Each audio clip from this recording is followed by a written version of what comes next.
तो भाई Good morning. Good morning.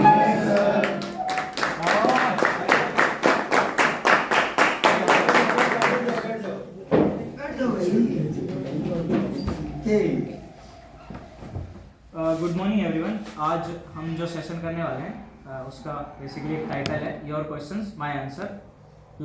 ये लाइफ के ऊपर है ये सेशन। तो हम ऐसा करेंगे कि एक जगह कोई भी व्यक्ति उसका आंसर करेंगे सर, मतलब पूरा एकदम आपको पूरी संतुष्टि मिलेगी। तो मैं पहले स्टार्ट कर लेता हूँ। मैं क्वेश्चन पूछता हूँ सबसे। सर पहले आप अपनी पूरी स्पोर्ट्स जर्नी के बारे में हम सबको बता दीजिए। Sports journey. Yes sir. चलिए पहले तो गुड मॉर्निंग एक बार सभी को। बाहर बारिश का मौसम है और काफ़ी दिन हो गए थे हम लोग एक साथ मिले भी नहीं थे, तो मुझे लगा इसी तरह से आज जलेबी पे चर्चा कर लेते हैं ना। जलेबी पे चर्चा, लेकिन कई बार ऐसे सेशंस ना बहुत हेल्पफुल होते हैं। अभी जैसे इसने एक बहुत अच्छा क्वेश्चन किया हिमांशु ने कि स्पोर्ट्स जर्नी क्या है। हम लोग अक्सर इंटरनेट पे भी देखते रहते हैं, बहुत चीज़ें हम लोग सुनते रहते हैं। तो जर्नी असल में देखा जाए कि शुरू कब हुई और कहाँ से हुई, वो मेन होता है ना। और अगर आप स्पोर्ट्स की जर्नी अगर मुझसे पूछोगे तो मैं यही बोलूँगा कि जो स्कूल के गेम्स पीरियड होते हैं वहीं से किसी की भी स्पोर्ट्स की जर्नी शुरू होती है ना। स्पोर्ट्स पीरियड में आपके पास दो चॉइस होती हैं, या तो आप किनारे खड़े होकर पूरा 40 मिनट निकाल दीजिए जितना भी आपका स्पोर्ट्स का पीरियड है, या इन्वॉल्व हो जाइए उसमें। टाइम उतना ही रहना है ना, घंटी तो 40 मिनट बाद ही बजेगी, पीरियड चेंज उसके बाद ही होगा। तो आपके ऊपर ऑप्शन है। मैं उनमें से था हमेशा कि जो इन्वॉल्व रहता था बहुत ज्यादा, पूरे 40 मिनट। बिल्कुल पूरे 40 मिनट में से मतलब मुझे लगता था कि 1 मिनट भी कम हो गया तो नुकसान हो जाएगा। तो वहाँ से मेरी स्पोर्ट्स जर्नी शुरू हुई। फिर जब मैं मोहनबाड़ी में पढ़ता था, आसाम में जब पढ़ता था, केंद्रीय विद्यालय में पढ़ता था, तो एक गोगोई सर थे मेरे जो स्पोर्ट्स टीचर थे, गोगोई सर मोहनबाड़ी में। उन्होंने मुझे पहली बार जब कहा था, ये बात है क्लास 8-9 की, उन्होंने मुझसे कहा था कि गेम खेलो, केवी में बहुत अच्छा अपॉर्चुनिटी है, खेलो गेम। तो मैंने कहा खेलेंगे भाई, पक्का खेलेंगे। फिर उसका खेलना शुरू किया वहाँ से। मैं पार्टिसिपेट करता रहा क्लस्टर, रीजनल और जोनल तक, ठीक है। और उसके बाद में फिर मैं जब केवी छबुआ में आया तो वहाँ पर सीके देव सर थे, कपिल कुमार देव सर। उन्होंने भी बहुत अच्छे से प्रमोट किया और बताया कि किस तरह से क्या होता है गेम्स। और जब मैं हॉस्टल में था, वो मेरा एक मेन था हॉस्टल में रहना, क्योंकि आसाम राइफल्स के हॉस्टल में था ना, अरुणाचल में अलॉन्ग में। तो वहाँ पर क्या है ना, मॉर्निंग में हमारी हेल्थ रन होती थी। और उसमें हमको हर दिन अलग अलग चीज़ मिलती थी। जो अंकल लोग होते थे, अंकल जी लोग क्या करते थे कि जैसे मान लो एक दिन बॉक्सिंग है। अब मैं उस टाइम में बहुत छोटा था, 4th में था, 4th जो मेरे हॉस्टल के दिन है वो 4 to 8 है। तो मॉर्निंग में कभी हॉकी स्टिक लेके आ गए, कभी कुछ लेके आ गए, कभी ग्लव्स लेके आ गए। अब आप सोचो कि एक छोटा सा बच्चा हाथ में ग्लव्स पहना दिए, क्या करेगा वो? खाली हाथ चलाएगा ना, बॉक्सिंग थोड़ी पता है उसे, लेकिन हाथ चलाएगा। तो ऐसे कर करके हर दिन अलग गेम आना। मैं फिर हॉस्टल में उस टाइम में पीटर सिल्टन हुआ करता था गोलकीपर, बहुत अच्छा। तो मैं गोलकीपिंग करता था हॉस्टल टीम के लिए, पहले जूनियर्स के लिए।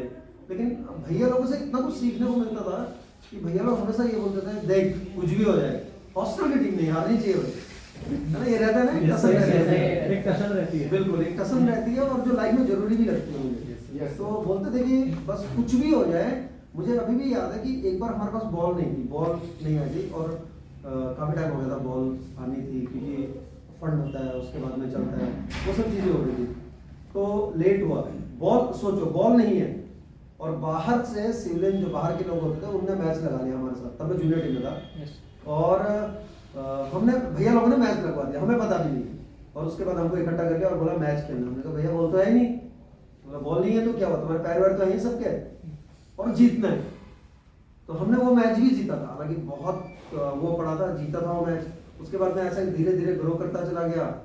बहुत सारे गेम सीखने को मिले। मैं तो गाँव से गया था बिल्कुल, तो मुझे कुछ भी नहीं पता था। रैकेट गेम तो भूल ही जाओ, क्योंकि गाँव में रैकेट गेम तो मतलब ही नहीं है। आजकल के गाँव में तो फिर भी है, ये तब के गाँव 80s के गाँव में कहाँ रैकेट था, बैडमिंटन ये सब कौन जानता था, है ना। तब उतना कुछ था भी नहीं। फिर धीरे धीरे ऐसा करके शुरू हुआ, धीरे धीरे सीखा सब कुछ। बैडमिंटन हो, टेबल टेनिस हो, सब कुछ खेला जो वहाँ था। केवी में आया तो फिर ये पता लगने लगा कि कोचेस क्या होता है, टीवी का वो देखने लगे, टीवी में प्रोग्राम्स देखने लगे, ऐसा ऐसा करके चलता रहा। फिर मुझे बहुत जल्दी समझ में आ गया, फिर मैं एयरफोर्स में चला गया। जैसे केवी से खेला, फिर एयरफोर्स में चला गया। एयरफोर्स में जाने के बाद पहली बार पता चला कि यार कोचेज भी होते हैं और उनके अंडर जो ट्रेनिंग होती है ना, वही असल में स्पोर्ट्स को करती है। तो जेके यादव सर मुझे हमेशा याद रहते हैं, मेरे इंस्ट्रक्टर थे जिन्होंने मुझे क्रॉस कंट्री में सिलेक्ट किया था। मतलब उनका ऐसा था कि सर्वाइवल ऑफ द फिटेस्ट वाला थ्योरी था। मतलब क्रॉस कंट्री का सिलेक्शन हो रहा है और पुशअप करवाए जा रहे हैं, जो जिंदा रहेगा लास्ट तक वो टीम में आएगा। आपको दौड़ना भी है, पुशअप भी करना है, ठीक है, कुछ भी एक्टिविटी हो सकती है। मतलब इमेजिन एनी एक्टिविटी, कुछ भी, लेकिन सिलेक्शन किसका हो रहा है? क्रॉस कंट्री का हो रहा है। तो फिर मैं टीम में आ गया, मैं लास्ट तक हम लोग थे, तो टीम में आ गए हम लोग 3-4 पहाड़ी, और टीम में आ गया। तो फिर उसके बाद में पीछे देखा नहीं। फिर मैथी सर जिनके अंडर में रहा और पूरा उन्हीं के अंडर, सुब्रतो मैथी सर जो मेरे कोच थे, उन्हीं के अंडर पूरा ट्रेनिंग किया लगभग। फिर मैं मार्कंडे सर, संतोष सर के अंडर किया थोड़ा बहुत, और मार्कंडे सर के अंदर एक उसमें रहा। लेकिन जो मेनली फिर उसके बाद में जेपी सर थे। लेकिन एयरफोर्स में जो मैं सबसे ज़्यादा रहा और जिसने मुझे सबसे ज़्यादा इन्फ्लुएंस किया वो मैथी सर। मतलब उनका बात करने का तरीका, उनका ड्रेसअप होने का तरीका, हर चीज़। और फिर लास्ट में जब मैं बाहर आ रहा था उस टाइम संतोष सर ठीक थे। तो बहुत सारी चीज़ें हैं, बहुत सारी यादें हैं। इस तरह से मेरी स्पोर्ट्स जर्नी रही। फिर जब एयरफोर्स में चला गया तो फिर मैं पढ़ाई भी करता रहा स्पोर्ट्स की। अक्सर लोगों को एक गलतफहमी है कि स्पोर्ट्स वाले पढ़े लिखे नहीं होते हैं और स्पोर्ट्स में पढ़ाई नहीं है। ये बहुत बड़ा वो है। स्पोर्ट्स में बहुत पढ़ाई है अगर आपको आगे जाके स्पोर्ट्स को परस्यू करना है एज ए करियर तो उसमें बहुत सारी चीज़ें हैं। तो इस तरह से अपना स्पोर्ट्स जर्नी शुरू हुई और आज मैं यहाँ पर हूँ, यानी कि NIPVD में। तो यहाँ की जो जर्नी है पैरा स्पोर्ट्स, वो आप लोगों के साथ ही शुरू हुई है मेरी, क्योंकि इससे पहले मैं एयरफोर्स में, उसके बाद में फिर राणा इंटरनेशनल स्कूल डेगाना राजस्थान में, और उसके बाद फिर NIPVD में MSVH आदर्श विद्यालय जहाँ पर मैं हूँ अभी, और जहाँ हम लोग बैठे है ना। ये जर्नी बिल्कुल आप लोगों के साथ शुरू हुई है। और ये जर्नी मेरी जितनी अभी तक की स्पोर्ट्स जर्नी है सबसे इंटरेस्टिंग है। इस पर मैं घंटों बातें कर सकता हूँ, इस पर मैं बहुत सारी चीज़ें लिख सकता हूँ, क्योंकि ये एक ऐसा चीज़ है जो मेरे लिए बिल्कुल ओपन था और मुझे भी सीखना था आपके साथ। आपको पता भी नहीं चला होगा कि मैंने आपके साथ ही सीखा है मैंने, और आप लोगों से सीखा है। तो आप लोग मेरी किताब हो और आप लोग की मेरी लाइब्रेरी हो, और मैं सिर्फ रूल्स रेफर करता हूँ। बाकी चीज़ें मुझे जितनी भी सीखनी है, चाहे कोचिंग के तरीके सीखना हो, चाहे कुछ भी, क्योंकि मैंने पढ़ा हुआ है स्पोर्ट्स और मैं उससे हूँ, तो मुझे आसान था वो चीज़। लेकिन शुरू में लाल नीले पीले हुए और अब आप लोग बहुत अच्छा कर रहे हो, तो अच्छा लगता है। तो इस तरह से ये जर्नी है जो सफ़र अभी तक भी शुरू है और चलता रहेगा। क्योंकि मैं अक्सर ये कहता हूँ कि मुझसे आप कुछ भी करवा लो स्पोर्ट्स में, बुलवा लो, स्पोर्ट्स करवा लो, स्पोर्ट्स लिखवा लो, स्पोर्ट्स पढ़वा लो, तो क्योंकि आता ही मुझे स्पोर्ट्स है, ये चीज़ कर रहे हैं। ये सफ़र अभी भी कंटिन्यू है। हिमांशु हाँ जैसे कि आप जब एज अ प्लेयर्स जब आप उसमें गए थे तो आपके फैमिली का क्या रिएक्शन था, एक। और सर दूसरा कि जब आप किसी भी टूर्नामेंट्स में एक एज अ प्लेयर घुसे तो आप मैच लूज करते हो, तो आपकी क्या मेंटलिटी रहेगी और अच्छा बैठो, क्या माइंडसेट होना चाहिए हमारा एज ए प्लेयर? ओके, सोविंदर जो कि अभी इंडिया का कैप्टन भी है। तो पहले तो सोविंदर तेरे साथ तो मेरा 2015 से हम लोगों ने शुरू किया ना, और अभी तक भी खेल ही रहे हैं हम, और तुम इंडिया में कैप्टन भी कर रहे हो अभी। तो जहाँ तक मेरी बात तुमने पूछी है, तुमने जो बात पूछी है कि जब मैं टीम में गया तो फैमिली का क्या रिएक्शन था, मेरी फैमिली से मुझे हमेशा सपोर्ट मिला है।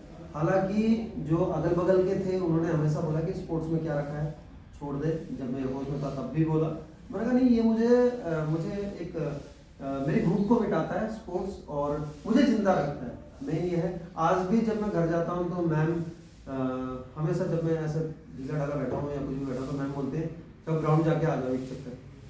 तो इस तरीके का है स्पोर्ट्स मेरे लिए। और टीम में जहाँ तक बात है कि जब लूज करते हैं, ये जो क्वेश्चन है ना, ये बहुतों की लाइफ में आता है और मेरी लाइफ में भी आया है। क्योंकि मैंने टीम गेम भी खेले हैं, उसके बाद मैंने इंडिविजुअल गेम भी किया हुआ है ना। तो टीम गेम में बहुत जरूरी है कि सबका एक साथ मिंगल होना। टीम गेम में आपके टैलेंट से ज़्यादा इंपॉर्टेंट है, इंडिविजुअल टैलेंट से ज़्यादा एक साथ का bonding, on the field, of the field, दोनों जगह अगर आपकी बॉन्डिंग है, वो टीम अच्छा परफॉर्म कर सकती है। स्किल वाइज भले ही वो एवरेज हो, लेकिन अगर उसकी बॉन्डिंग अच्छी है, आपस में प्लेयर्स की बॉन्डिंग अच्छी है, स्टाफ की बॉन्डिंग अच्छी है, क्योंकि सिर्फ प्लेयर्स ही नहीं, एक स्टाफ। इसका एग्जांपल मैं ये दूंगा कि जब मान लो गेम खेलने जा रहे हो, अगर हमारी बस है, टीम बस, वो अगर आपको सिर्फ इतना बोल देता है आप तो बहुत बड़ा अच्छा खेलते हो और आज जीत के आना है, वो आपको बूस्ट करता है, वो आपको ऊपर लेके जाता है, ठीक है, वो आपका इंटेंट बढ़ाता है, जीतने की जील बढ़ाता है। तो इसी तरह से है, जब आप लूज करते हो उस टाइम आप डाउन रहते हो, तो उस टाइम आपको कमबैक करने के लिए अगले मैच को देखना है। बस आपको ज्यादा फ्लैशबैक में नहीं जाना है, यार ये मैच हार गया, इसके बाद क्या होगा, अगला क्या होगा, हम तब भी हारे थे। नहीं, आप उस मैच को एनालाइज करके क्या हुआ था, क्यों हारे, गोल नहीं कर पाए इसलिए हारे, है ना, उन्होंने ज्यादा गोल कर दिया इसलिए हारे, किसकी गलती थी, कीपर की गलती थी, गोल छोड़ा नहीं, प्लेयर की गलती थी, डिफेंड नहीं कर पाया नहीं, ये अगर दिमाग में आने लग गया तो बहुत मुश्किल है। किसकी गलती थी, हम आज कम खेले, आज हमारी टीम कम खेली इसलिए हम आज हारे, ठीक है। एज ए प्लेयर आपकी क्या रिस्पॉन्सिबिलिटी है, क्योंकि सब डाउन है आपके साथ साथ, आप दूसरों को भी बात करो, उस टॉपिक से हट के बात करो कुछ, तो इस तरह से आप उसको बढ़ा सकते हो, और जब आप लूज कर रहे हो उस टाइम में एक दूसरे का साथ दे सकते हो, तो फिर आप नए मैच में नए तरीके से आ जाओगे। ये सुन कि सर मेरा एक क्वेश्चन है, हाँ, जैसे बोलो। आज सुबह एक न्यूज़ आई कि सुप्रीम कोर्ट ने पीसीआई को बैन कर दिया अभी। हाँ। तो आप इसको किस तरह से देखते हो, जो ये डिसीजन है, क्योंकि पैरा ओलंपिक हमारे लिए तो वही है कि हम लोग अगर कहीं भी जाते हैं पीसीआई के थ्रू जाते हैं, और एफिलेटेड भी अभी तक वही था, हाँ, हाँ, तो इसके बाद जो सिनेरियो रहने वाला है हाँ। वो किस तरह से रहने वाला है, आपको क्या लगता है कौन इसको अडॉप्ट करेगा, कि कौन इंडिया की टीम लेके जाएगा, एथलीट्स लेके जाएगा, इससे प्लेयर्स पे क्या इफेक्ट पड़ने वाला है और कोचेस पे क्या इफेक्ट पड़ने वाला है? बैठ जाओ गंभीर, Yes, ठीक है। तेरी भी जर्नी अगर देखें तो हमने साथ ही शुरू की है, क्योंकि मेरा पुराने खिलाड़ियों में हूँ और अच्छा ऑलराउंडर भी है, तो लेकिन इस पे मेरा स्टैंड पूछा है तो पर्सनल व्यू दे रहा हूँ मैं, कोई Personal view। इसको वो नहीं कर रहा हूँ, इस पे किसी पे कोई असर नहीं पड़ने वाला है, प्लेयर्स पे तो बिल्कुल नहीं पड़ने वाला है, क्योंकि गवर्नमेंट ने ये भी बोला हुआ है कि वो एक समिति करेगी, समिति बैठाएगी ताकि गेम डिस्टर्ब ना हो किसी का। तो आप क्योंकि हम लोग पैरा स्पोर्ट्स में हैं तो हम पे कोई असर नहीं पड़ने वाला है, हमारे गेम पे कोई असर नहीं पड़ने वाला है। बस वही है क्योंकि जो लोग अभी तक गवर्न कर रहे थे, पीसीआई जो है वो टेक्निकली क्या हुआ है वो चीज़ वो जानते हैं, और उसके बाद में वो उसको किस तरह से वापस आएंगे वो उनके ऊपर है। लेकिन प्लेयर्स और कोचेस की बात करो तो उन पर कोई असर नहीं पड़ने वाला है। वो इसलिए नहीं पड़ेगा क्योंकि उसमें साफ साफ बोला हुआ है कि एक समिति गठित होगी जो कि उनके सारे कार्यभार को संभालेगी, तो उसमें कोई ज़्यादा असर नहीं पड़ेगा। और आने वाले टाइम में फिर जो टेक्निकल चीज़ें होंगी उनको पूरा करेंगे तो शायद दोबारा बहाल हो जाएगी। Thank you, sir. ना शांत हो गए आप लोग, ऐसे बातें इतनी बोल रहे सर थे। मेरा कुछ नहीं है हाँ सर, आपकी जर्नी तो बहुत लंबी है। हाँ। तो सर ये क्वेश्चन आपसे पूछा जा सकता है कि सर मेंटल टायर्डनेस क्या होती है, और sir through out the journey आपने उसे कैसे हैंडल किया? अच्छा, ओके, वेरी साहिल इंटरनेशनल ब्लाइंड फुटबॉलर है ना। तेरा क्वेश्चन जो है वो बड़ा एक कहूँगा मैं कि बहुतों को हेल्प करेगा कि मेंटल टायर्डनेस क्या होती है ना। मेंटल टायर्डनेस ये है कि आप स्पोर्ट्स में बहुत ज़रूरी है कि इस चीज़ को जानना। क्यों, आपको एक एग्जांपल देता हूँ। आप थोड़ी देर खाना खा रहे हो, खाना खाते खाते पूरी आपकी सबसे अच्छी लगती है, पूरी मान लो पूरी सबसे अच्छी लगती है, हम खाए जा रहे हैं, लेकिन कहाँ तक खाएंगे हम? एक टाइम के बाद में पेट भरे ना भरे दिमाग तो भर जाता है ना, उठ जाते हैं उससे। और सेम स्पोर्ट्स है, आप डेली एक ही ड्रिल्स कर रहे हो और डेली एक ही काम कर रहे हो। आपको डेली दौड़ना है क्योंकि एंडोरेंस पे काम करना है, आपको डेली स्ट्रेंथ प्रोग्राम्स करने हैं, एजिलिटी ड्रिल्स करनी है, आपको स्किल के लिए वही बॉल चलानी है, कुछ नया नहीं है। तो उस पर मेंटल टायर्डनेस होनी है। उसका सबसे अच्छा तरीका है कि अपने आप को खुला रखो बाकी चीज़ों के लिए। आप हमेशा गेम को ही मत उसमें मत लो, आप अपने आप को खुला रखो। बाकी चीज़ें जो लाइफ में आ रही हैं, जैसे अभी यहाँ पर हम लोग क्या हैं, मैं एज ए टीचर हूँ और आप एज ए स्टूडेंट हो, तो एज ए स्टूडेंट खुले रहो, लोगों से दोस्ती करो, बातें करो उनसे, लेकिन टाइम सबसे जरूरी है। टाइम का आपने बातें करने को बोला, आप बोलोगे कि कोई बोलेगा सर ने तो बोला बातें करो, लगे हुए दिन भर रात भर बातें करने में, और प्रैक्टिस के टाइम में भी लेट आ रहा है। क्या हुआ सर, बातें कर रहे थे है ना। तो ऐसा नहीं है कि बातें कर रहे थे मतलब हमेशा बातें करना है। कहने का मतलब ये कि थोड़ी देर के लिए आप अगर दूसरी साइड को जाओगे तो आपको दोबारा आके आप उतनी एनर्जी फील करोगे, आपके दिमाग में वो टायर्डनेस नहीं रहेगी तब, है ना, एक्टिविटी चेंज होने से थोड़ा सा। तो ये एक है कि आप जब भी आपको ऐसा लगे कि बहुत बोरिंग सा हो रहा है या बॉडी डल फील कर रही है, आप अपने आप को दूसरी चीज़ों में, इसलिए आप देखना एक चीज़ और देखा गया है कि जितने लोग जो लोग बहुत एक पीक पे हैं, उनके पास हमेशा करने को कुछ ना कुछ, आप देखोगे वो कुछ ना कुछ और भी कर रहे होते हैं, ठीक है, वो उसको एज ए करियर नहीं कर रहे, करियर उनका क्या है, उनका करियर स्पोर्ट्स है, स्पोर्ट्स कर रहे हो, लेकिन दूसरा और एक चीज़ कर रहे होते हैं जहाँ पर उनको थोड़ा सा टाइम मिल जाता है। आप अपने आप को इस तरह से फिर से फ्रेश रख सकते हैं, है ना, ये हाँ हिमांशु बोल। सर क्वेश्चन ये है कि जब हम टीन एज में होते हैं 12-13 तो हम सब चीज़ कर रहे होते हैं और हमें सब चीज़ में रिजल्ट मिल रहा होता है, और फिर हम ये कैसे डिसाइड करें कि हमें ये फील्ड चूज करना है? ओके, सिलेक्शन ऑफ मतलब आपका कहने का मतलब है कि सिलेक्शन ऑफ फील्ड कैसे करके हो, मुझे जाना कहाँ है, क्योंकि सब में रिजल्ट मिल रहा है, सब में रिजल्ट मिल रहा उस टाइम पे मिलता ही है, क्योंकि कोई कहीं भी पार्टिसिपेट करे उसमें रिजल्ट आ जाता है। हाँ, तो इसलिए फिर कंफ्यूज होता है बच्चे उस टाइम पे। अच्छा, यस सर। ओके, आपको मतलब कौन से फील्ड में जाना है ना, कौन सर से ऐसा होता है कि कभी कभार ऐसा होता है कि उस एज में ना हाँ। बच्चों को प्रोत्साहित करने के लिए, चाहे वो अच्छा ना भी कर रहा हो, पर आसपास के सब बोलते हैं कि अरे तू बढ़िया कर रहा है, करते जाओ। तो इस तरह से बहुत सारे फील्ड में जब वो घुसता है तो वो कंफ्यूज बच्चा हो जाता है कि अरे अगर मैं इसमें अच्छा कर रहा हूँ तो ठीक, अच्छा करता हूँ, इसमें मैं थोड़ा सा बेकार कर रहा हूँ पर मेरे को सपोर्ट दे रहे हैं, तो क्या मुझे इसमें भी करना चाहिए? वो उन दोनों के बीच में थोड़ा फंस के रह जाता है बच्चा। तो उस आगे कैसे उसको वो करेगा, फील्ड कैसे लें? ओके, बिल्कुल सही बोला कि टीन एज में ऐसा होता है कि कई बार हम दूसरों को इसलिए मैं हमेशा बोलता हूँ कि रिवार्ड और अवार्ड और एप्रिसिएशन हमेशा सही टाइम पे और सही चीज के लिए मिलना चाहिए। अब इसका एग्जांपल ऐसे देता हूँ, मैं हमारे बीच से देता हूँ। मान लो सुरेंद्र ने क्रिकेट अच्छी खेल ली बहुत, या एथलेटिक्स में बहुत अच्छा कर लिया, है ना, लेकिन वो क्या अच्छा है, वो अभी क्रिकेट में फुटबॉल में क्या है, वो ब्लाइंड फुटबॉल में इंडिया का कैप्टन है, तो उसका जो मेन है वो कहाँ पर परफॉर्म कर रहा है, फुटबॉल परफॉर्म तो वो क्रिकेट में भी कर रहा है क्योंकि इंटरनेशनल है ना, एथलेटिक्स में भी अच्छा दौड़ता है वो। तो मुझे ये ध्यान रखना पड़ेगा एज ए कोच और एज ए मेंटोर, मुझे हमेशा ये ध्यान रखना चाहिए कि उसको रिवार्ड कहाँ देना है मुझे। अगर मैं उसको सेम ट्रीट करता चला गया, मतलब क्रिकेट में भी अगर मान लो उसने थोड़ा सा परफॉर्म किया तो तब भी शाबाश शाबाश कंधे पे उठा लिया, और उसके बाद एथलेटिक्स में भी थोड़ा सा अच्छा टाइमिंग दे दिया, वो उठा लिया, है ना, अब उसका क्या है, फुटबॉल में भी एवरेज हो जाएगा।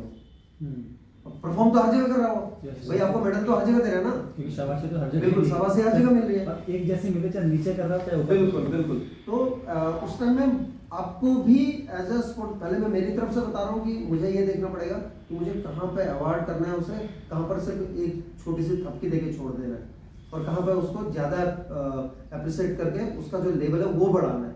ठीक है, मेरी तरफ से ये है। आपकी तरफ से आपको ये देखना होगा कि मैं कर तो सब कुछ रहा हूँ, लेकिन जब मैं जा रहा हूँ तो मुझे मजा किस में आ रहा है ज़्यादा। देखो दोनों अलग अलग चीज़ है, ठीक है। अब आप बोलोगे कि सर परफॉर्म तो सब जगह, जैसे कहा हिमांशु ने कि सब जगह परफॉर्म कर रहा है, रिजल्ट भी मिल रहा है, बिल्कुल सही बोला उसने, रिजल्ट भी सब जगह मिल रहा है, लेकिन आपको मजा एक ही को करने में आएगा। तो एक जो वो फैक्टर है ना कि आनंद आना, एक आपको सेल्फ कंटेंटमेंट आता है, वो किस में आ रहा है आपको, क्योंकि उसमें आप फिर बहुत अच्छा जा सकते हो। और सबसे अच्छा यही है कि चूज अ सिंगल गेम, आप एक गेम चूज करो और उसमें जाओ, जितना जा सकते हो मैक्सिमम। आप देखो अगर आप 10 गेम खेल रहे हो, एक चीज मान के चलो आप कि मान लो आप 5 गेम खेल रहे हो, आपकी पांचों में एनर्जी जा रही है ना, ये तो मानते हो, मसल्स भी इन्वॉल्व हो रही है, एनर्जी भी जा रही है, आपकी सोच भी जा रही है ना। लेकिन अगर आप सोचो उतना सब कुछ अगर एक ही में लगा रहे हो सकता है रिजल्ट नहीं आ रहा, हो सकता है रिजल्ट लेट आएंगे, लेकिन जब आएंगे तो फिर आते रहे। ये बहुत जरूरी है कि आपको मजा किस में आ रहा है करने में, कौन सा गेम खेलने में आपको ज्यादा इंटरेस्ट आ रहा है, और सब में नहीं आएगा आपको, देखना कभी भी आप, है ना, तो अपनी भी सुननी चाहिए। तो बाकी रिजल्ट्स के लिए आपके साथ जो काम कर रहे हैं, जो आपके कोचेज हैं, मेंटर्स हैं, वो बता देते हैं आपको कि किस तरह का रिजल्ट आ रहा है, क्या है। कई बार ऐसा होता है कि बहुत टाइम लग जाता है रिजल्ट आने में, इसका मतलब ये नहीं है कि आप उसमें आप छोड़ के चल दो। नॉर्मली होता क्या, हम पीछे कहाँ से मुड़ते हैं, हम बहुत सफर तय कर लेते हैं, लेकिन जब नजदीक जाने वाले होते हैं सिर्फ एक हल्का सा बादल आया और हमको वो मंजिल दिखी नहीं हमारी, लेकिन वो बादल के पीछे थी, वहीं पे थी, और हम वहां से वापस आ रहे हैं। तो हम में परसिवरेंस नहीं था ना उतना। अगर हमें थोड़ा सा अपने जो काम कर रहे हैं उसी पे लगे होते तो वो बादल हट जाता, हम तो बिल्कुल नजदीक थे उसके। वो बहुत जरूरी है, इसलिए क्या है, एक में जब करो तो परसिवरेंस होना बहुत जरूरी है। आप जब तक परसिवरेंस नहीं होगा तब तक हम लंबा नहीं जा सकते किसी भी चीज में, लाइफ में।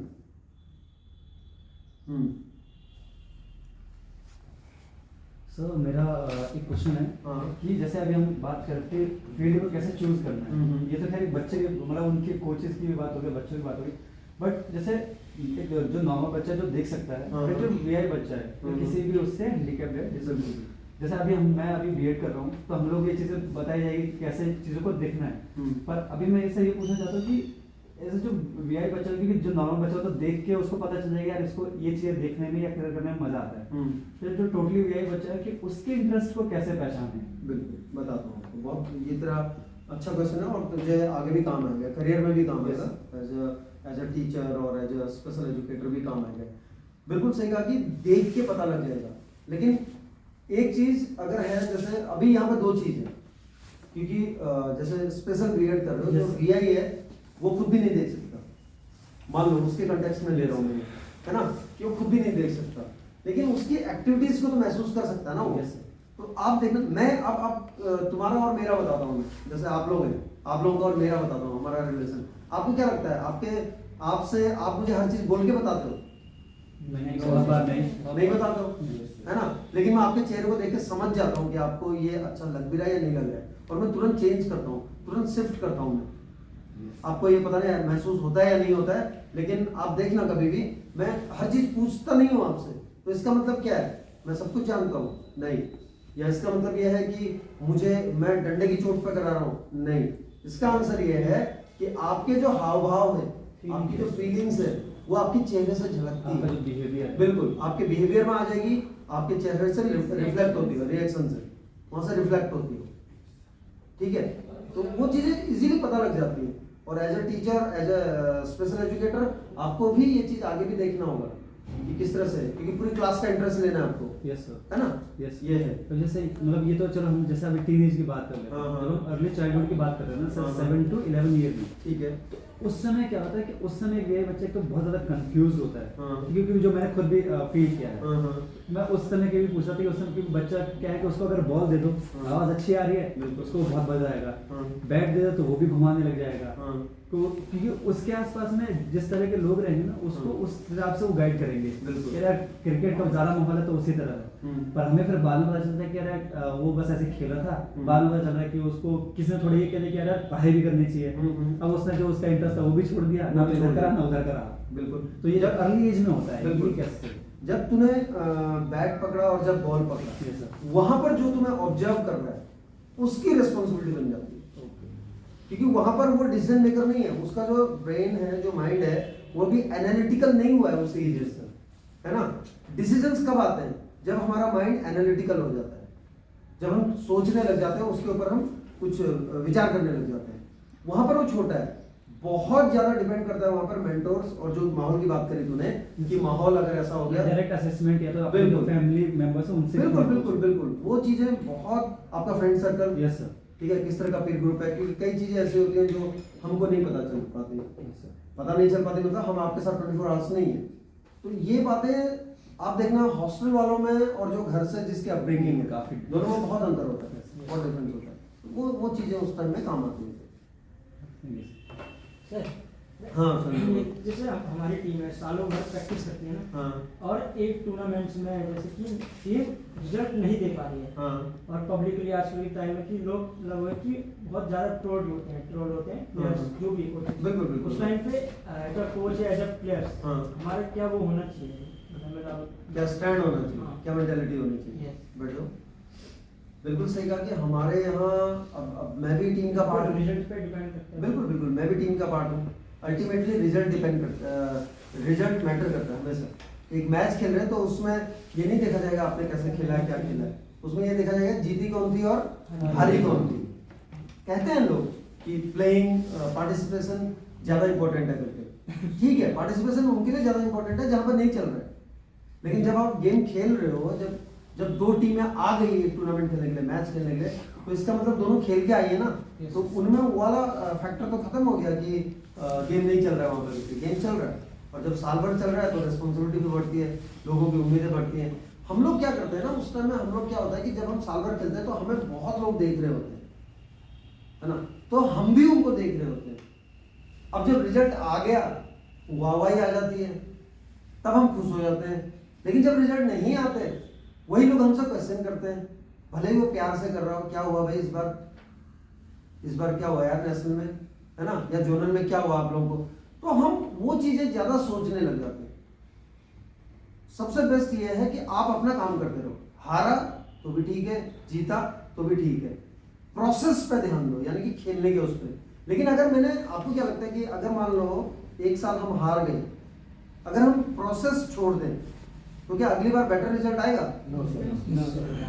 है ना, और भी डाउन जाएंगे। लेकिन प्रोसेस क्या है? प्रोसेस है खेलना, प्रैक्टिस करना, साल भर ट्रेनिंग करना। प्रोसेस पे अगर हम ध्यान देंगे तो जो रिजल्ट है वो चेंज होते रहेगा, कभी हार भी आएगी और कभी जीत भी आएगी। तो प्रोसेस को हमेशा स्ट्रॉन्ग रखो। अगर प्रोसेस स्ट्रॉन्ग है तो हमारा मन भी लगा रहेगा। दूसरा, अगर हमारा प्रोसेस स्ट्रॉन्ग है तो हमारा मन नहीं लगेगा। कब? जब हम हार के आएंगे। जीत के आएंगे तब तो लग जाना। कई बार जीत में भी मन नहीं लगता। कैसे? हम ज्यादा हाई हो जाते हैं, हम अपने आप को सोचते हैं यार बस हम तो चैंपियन हो गए, अब शायद हम कम भी खेलेंगे तो हम जीतते रहेंगे, ठीक है। जबकि होता क्या है, सेम टाइम में कहीं कोई और प्रैक्टिस कर रहा होता है, यही होता है ना। Yes. तो वो स्ट्रॉन्ग हो जाएगा। तो प्रोसेस पे अगर हम बिलीव करेंगे सुरेंद्र, तो हमारा मन भी लगा रहेगा और हमको आगे बढ़ने के लिए एक बूस्ट मिलता रहेगा हमेशा। तो प्रोसेस पे हमेशा बिलीव करना चाहिए ज्यादा।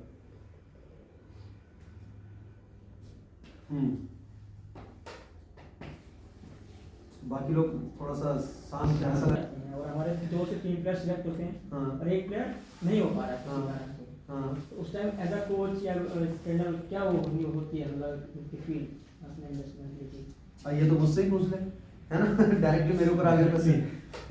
होता है, कई बार ऐसा होता है कि 4 लड़के गए, ये मुझे भी पता है कि उसमें से 3 आएंगे या 2 आएंगे या 1 आएंगे या हो सकता है 4 आ जाएंगे। तो हमारे भी उस एज अ कोच मेरी भी एक्सपेक्टेशंस रहती हैं, कब तक, जिस दिन वो रिजल्ट आना है, बिल्कुल आता है। लेकिन ठीक है, एक का नहीं हुआ तो मुझे वो लेना पड़ेगा कि इस पर मुझे और ज़्यादा काम करना है। क्योंकि अब देखो, एज ए कोच मुझे ये सोचना पड़ता है कि ये सोचना पड़ेगा यार वो वापस आ रहा है ना। आते ही अगर मैंने भी उसको ये बोल दिया बस हो गया 3 हुए तेरे, तुझे क्या हो गया था, तू क्यों नहीं आया टीम में, भाई ये तो उसको भी पता है कि वो टीम में नहीं आया। अगर टीम में आया होता तो मेरे पास नहीं होता, वहां होता क्यों, कहने का मतलब इंडिया खेल रहा होता, है ना, जहाँ टीम गई है वहां होता। तो उसको उस तरीके से रिसीव नहीं करके चला जा, ठीक है प्रैक्टिस करो, अपना नॉर्मल रखो उसे। अगर हम उस चीज़ को नॉर्मल रखेंगे तो फिर क्या है, प्रैक्टिस कर करके अगली बार हो सकता है वो टीम में आ जाए, या हो सकता है उसको ज़्यादा टाइम लग जाए टीम में आने में, ये भी हो सकता है। तो प्रोसेस अगेन कि प्रोसेस, ऐसे तो देखा जाए तो सबसे बड़ा धक्का तो मुझे लगता है एज ए कोच, सबसे ज़्यादा वो तो मैं फेस करूंगा, क्योंकि मैं 2 को ट्रेनिंग दे रहा हूँ, 2 में से आधे जा रहे हैं आधे नहीं जा रहे हैं, है ना। तो मैं इसको कैसे एनालाइज करूँ कि मेरी कोचिंग गलत है, उस पर काम करना है, या लड़के पे काम करना है, या उस पर काम करना है। भाई प्रैक्टिस तो दोनों कर रहे हैं और करा भी दोनों को बराबर रहा हूँ, बहुत सारे चीज़ें होंगी। तो इसलिए क्या प्रोसेस पे अगर हम बिलीव करेंगे तो शायद उतना बुरा नहीं लगता। थोड़ी देर के लिए तो बुरा लगना ही है, सभी को लगता है, ठीक है। लेकिन जब हम उसको रिसीव करें तो उसी तरह से करें जैसे एक नॉर्मल दिन की तरह। ये हाँ हिमांशु सर, सेटबैक के बाद बातें करना कितना जरूरी है, मतलब क्योंकि बातों के बिना तो सब कुछ भी क्लियर नहीं है। बिल्कुल बिल्कुल बिल्कुल बैठो। सेटबैक के बाद में बातें करना है ना, सेटबैक के बाद बातें करना बहुत बहुत ज़्यादा इम्पोर्टेंट हो जाता है, ठीक है। जब कोई मान लो एक कुछ हो गया, मान लो एक गोल नहीं हुआ, अगर हम बात नहीं करेंगे तो कैसे होगा। इसका एग्जांपल फिर से अपने बीच से देता हूँ मैं। इस बार हम लोग सेमीफाइनल जब खेल रहे थे 2023 में, आपको पता है कि जो अच्छे अच्छे प्लेयर्स थे शिवम और ये लोग कहाँ मार गए थे, लोग बाहर से बाहर, जबकि उनसे उम्मीद थी, कोई बाहर मार रहा है, कोई कीपर को मार गया है ना, मतलब गोल नहीं हो रहे थे। अगर मैं बात नहीं करता उस दिन, अगर मैं नहीं बोलता, तो क्या देवराज उस दिन स्कोर करता? आप ये भी बोल सकते हो सर कर देता, बात करने से थोड़ी फर्क पड़ता है। लेकिन बहुत फर्क पड़ता है, क्योंकि हम दोनों जब जा रहे थे, जब मैं एज अ गोल गाइड वहाँ पे खड़ा था और जब हम दोनों जा रहे थे, मैंने उसके कंधे पे हाथ रखा था और उसको मैं एक ही बात बोल रहा था। मैं उसको एक ही बात बोल रहा था, मैंने कहा भाई मुझे लग रहा है मुझे हार्ट अटैक हो जाएगा आज। तो इसने बोला क्यों सर? बोला क्योंकि इसको भी पता था कि पीछे गोल नहीं हुए और एक गोल हमें चाहिए था और वो हमको आगे ले जाना था। कहाँ ले जाना था? फाइनल में ले जाना था और हम चैंपियन बने उस साल, है ना, 2023 में। तो इसने बोला, इसके उससे वो नेचुरली आया और चलता जा रहा बिल्कुल, और उसके बाद नेचुरली आया सर मैं हूं ना अभी, और वो मार गया, अच्छी किक लगी। ऐसा नहीं, इसका मतलब ये तो नहीं है कि वो देवराज सुपीरियर है या सुरेंद्र डाउन हो गया या शिवम डाउन हो गया, लेकिन क्या उस पल बातें करना इतना जरूरी होता है। इससे अच्छा एग्जाम्पल क्या होगा? इसलिए कि बातें करना बहुत जरूरी है। बातें करने से क्या है, मन जब हल्का होगा ना, जब फ्री हो गया तो आप बहुत अच्छा परफॉर्म कर सकते हो, आपका सेलिब्रेशन बहुत अच्छा हो सकता है। मान लो मैं भी ढीला ढाला रहता है, ये भी चुपचाप जाता, जाके वहां ले लेता किक, वो अंदर भी हो सकती थी, बाहर भी हो सकती थी। लेकिन उसके बाद जब बातें करके गए तो अच्छा रिजल्ट आया ना। तो बातें करना बहुत जरूरी है, सेट, खासकर सेटबैक के बाद।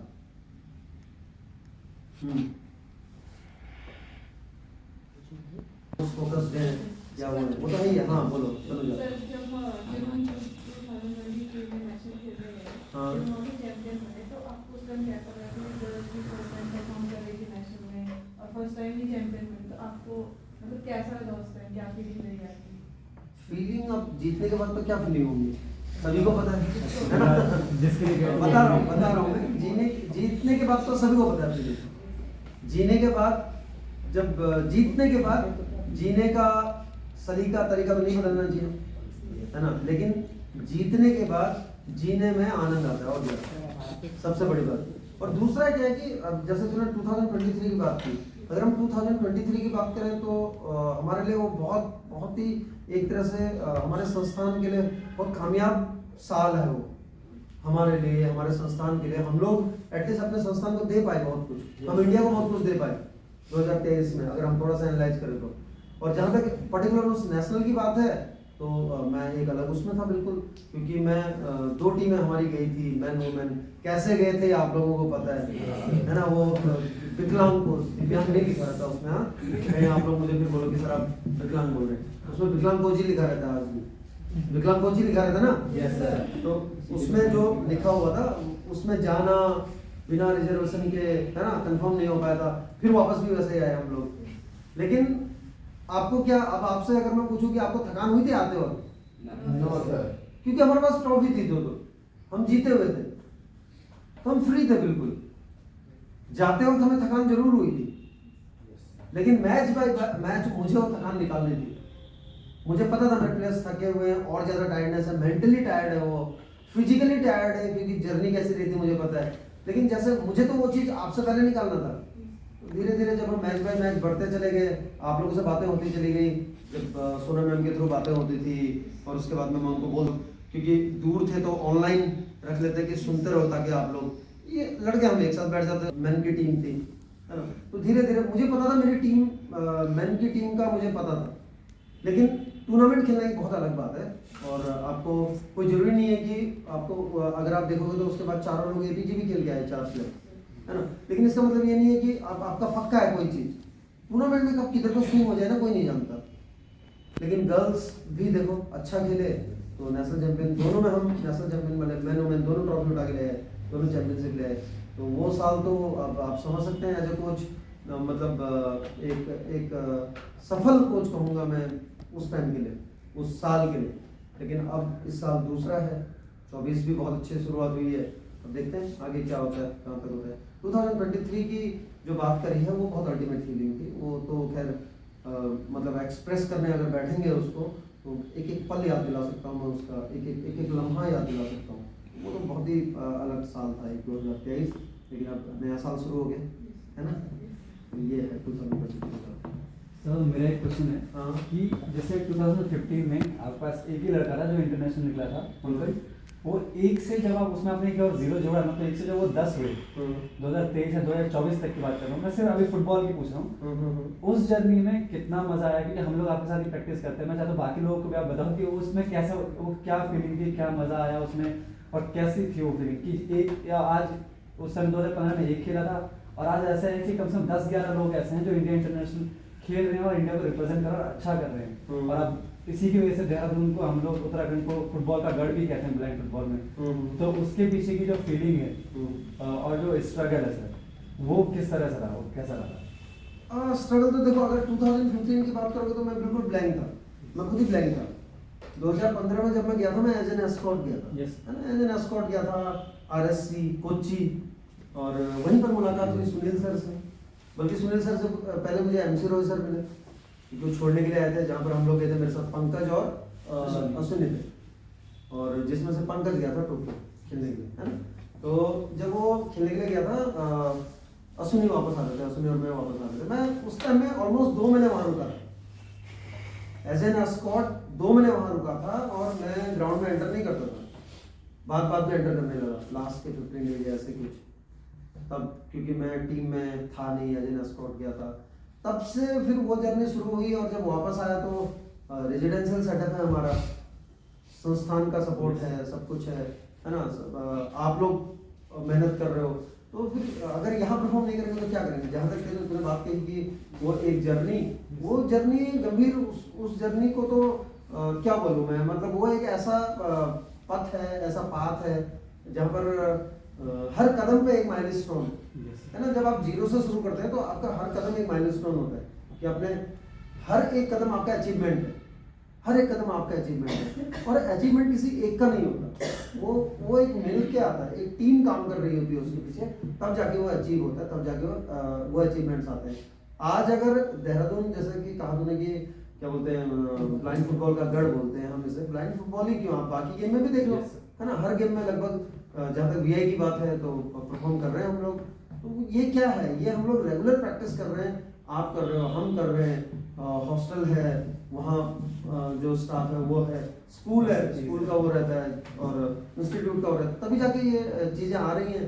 और आपके पेरेंट्स, सबसे बड़ी बात है आपके पेरेंट्स, मेरी फैमिली, है ना, मेरे फ्रेंड्स, आपके फ्रेंड्स, और देहरादून के जितने ग्रुप्स हैं बाहर, जो कम्युनिटी ग्रुप्स हैं, अलग अलग साइकिलिंग के हों, रनिंग के हों, वो उन सभी का सपोर्ट रहा स्टार्टिंग से। अगर आप देखोगे तो कैसे भूल सकते हैं हम कि पहली बार तन्वी मैम ने जब किट दिया था, कैसे भूल सकते हैं बताओ, जब 4 लोग गए थे, है ना, तो कैसे भूल सकते हैं वो सब चीज़ें, जब जर्नी शुरू की थी, फिर टाटा ट्रस्ट जुड़ा।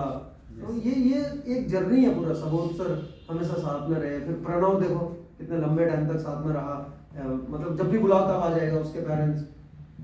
ये सारी जर्नी है ना, एक गजब का वो है, एक दूसरे का सपोर्ट है।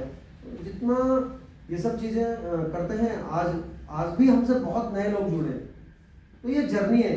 लेकिन नए लोग जुड़े, लेकिन आपने ये चीज़ देखा कि जब भी हम लोग बैठते हैं तो हम पुराने लोगों को कभी नहीं भूलते। वो इसलिए नहीं भूलते क्योंकि शुरुआत वहीं से की है, और वो भूलने के लिए नहीं होते। वो जब थे तब हमें बाकी लोग मिले, जब हम लोग उनके साथ चले कुछ टाइम में, जब हमारी जर्नी में वो हमारे साथ थे, तब जाके आज और लोग हमारे साथ हैं। तो उन्होंने शुरुआत की तब जाके हम बिल्कुल तब हम यहाँ तक पहुँचे। तो ये एक जर्नी है जहाँ लोग जुड़ते जाएंगे, अलग अलग जगह पे अलग अलग लोग जुड़ते चले जाएंगे। तो हम तो संस्थान में हैं, जैसे आदर्श विद्यालय में है, तो यहाँ काम कर रहे हैं, सब कुछ चल रहा है, तो धीरे धीरे सब लोग जुड़ते हैं, सब लोग आगे बढ़ते जाते हैं। यस, हाँ बोलो। सर सबको लाइफ इजी ही चाहिए होती है, लेकिन मैंने बहुत सारे पॉडकास्ट सुने, हाँ, तो उसमें कुछ लोग बोलते हैं कि पर्सनल लाइफ और प्रोफेशनल लाइफ को अलग रखना चाहिए, और कुछ लोग बोलते हैं कि पर्सनल और प्रोफेशनल जैसा कुछ नहीं होना चाहिए, क्योंकि दोनों चीजें शेयर करके रखो, उससे लाइफ इजी होती है। आपका क्या व्यू है? इसमें प्रोफेशनल लाइफ और पर्सनल लाइफ, बैठो, प्रोफेशनल लाइफ और पर्सनल लाइफ की अगर मुझसे बात करेगा, ठीक है, तो मैं बोलता हूँ कि दोनों अलग होनी चाहिए, लेकिन कई बार दोनों एक भी हो जाती हैं। जैसे घर में दोनों एक ही हैं लगभग, क्योंकि जब तक मैं आप लोगों से की हुई चीज़ें और वो चीज़ें अपनी वाइफ से डिस्कस नहीं करता मैं, तो तब तक मुझे सुकून नहीं मिलता, चैन नहीं मिलता मुझे, है ना। Yes, sir. लेकिन बाकी टाइम में जब मैं काम कर रहा हूँ, अगर मैं एज अ टीचर यहाँ पे काम कर रहा हूँ और सुबह शाम में एज अ कोच काम कर रहे हैं हम लोग, तो उनको अगर मैं मिक्स करना चाहूँगा या आप लोग भी मिक्स कर दोगे, तो सिंपल सा है। हम जब ग्राउंड में रहते हैं तो अलग तरीके से रहते हैं, उसी चीज़ को अगर हम स्कूल में भी करेंगे तो क्या हो पाएगा दोनों एक साथ? नहीं हो पाएगा, टूट जाएगा और गैप आएंगे। तो इसलिए वहाँ पर वो जरूरी है हाँ, दोनों को मिक्स करना बहुत जरूरी भी है।